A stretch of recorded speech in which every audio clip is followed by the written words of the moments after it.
Praise the lord. ఈ సమయంలో మనము గ్రెహం స్టూవర్ట్ స్టెయిన్స్ గురించి క్లుప్తంగా తెలుసుకుందాం. గ్రెహం స్టూవర్ట్ స్టెయిన్స్ క్రీస్తు శకం 1941లో ఆస్ట్రేలియా దేశంలో జన్మించాడు. విలియమ్స్ ఎలిజబెత్ దంపతులకు ఇతడు రెండవ సంతానము. తన 10వ ఏట యేసుక్రీస్తు వారిని సొంత రక్షకునిగా అంగీకరించాడు. 1965లో ఎవాంజలికల్ మిషనరీ సొసైటీ ఆఫ్ మయూర్భంజ్లో చేరి భారతదేశంలోని ఒడిశా రాష్ట్రంలో గల మారుమూల గిరిజన ప్రాంతంలో మిషనరీ సేవ చేశాడు. 1982వ సంవత్సరంలో మయూర్భంజ్ లెప్రసీ హోమ్ను స్థాపించి సమాజానికి దూరంగా వెలివేయబడిన కుష్ఠరోగు బాధితులను హక్కును చేర్చుకొని వైద్య సేవలు అందించి వారి ఆదరాభిమానాలు చూరగొన్నాడు. అదే ఏడాది తన స్వదేశీయురాలు తోటి మిషనరీ అయిన గ్లాడిస్ను వివాహం చేసుకున్నాడు. వీరికి 3 సంతానం కలిగారు. వారు మొదటి సంతానంగా ఎస్తేరు, రెండవ సంతానంగా ఫిలిప్పు, మూడవ సంతానంగా తిమోతిలు జన్మించారు. గ్రెహం స్టెయిన్స్ స్థానిక భాషలైన ఒరియా, సంతాలి, హోలను నేర్చుకున్నాడు. పరిశుద్ధ గ్రంథమైన బైబిల్ను హో భాషలోకి అనువదించాడు.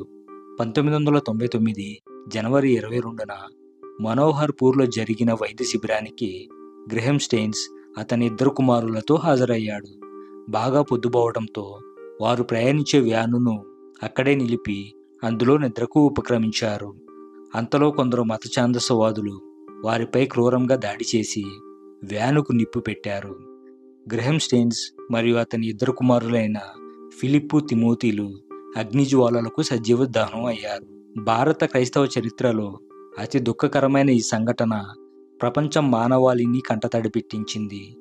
ఇట్టి అమానుష చర్యకు పాల్పడిన మతోన్మాదులు వారి మతస్థులను క్రైస్తవులుగా మారుస్తున్నారని భావించారే గాని దేవుని ప్రేమను చూపి దీనులను ఆదరిస్తున్నారని గ్రహించలేకపోయారు. చీకటిలో ఉన్న వారిని వెలుగులోకి నడిపిస్తున్నారని తెలుసుకోలేకపోయారు. గ్రెహం స్టెయిన్స్ భార్య అయిన గ్లాడిస్ స్టెయిన్స్ తన భర్త, కుమారుల మరణానికి కారకులైన వారిని క్షమించమని దేవుడిని వేడుకుంది.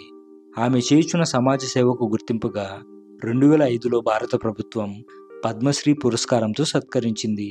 ప్రియులారా, ఆనాడు తనను హింసించి సిలువ వేసిన వారిని క్షమించమని ఏ విధంగా అయితే ప్రభువారు తండ్రిని వేడుకున్నాడో, ఆయన వల్లే గ్లాడిస్ స్టెయిన్స్ కూడా తన భర్త, పిల్లలను చంపిన వారిని క్షమించమని దేవుడిని వేడుకుంది.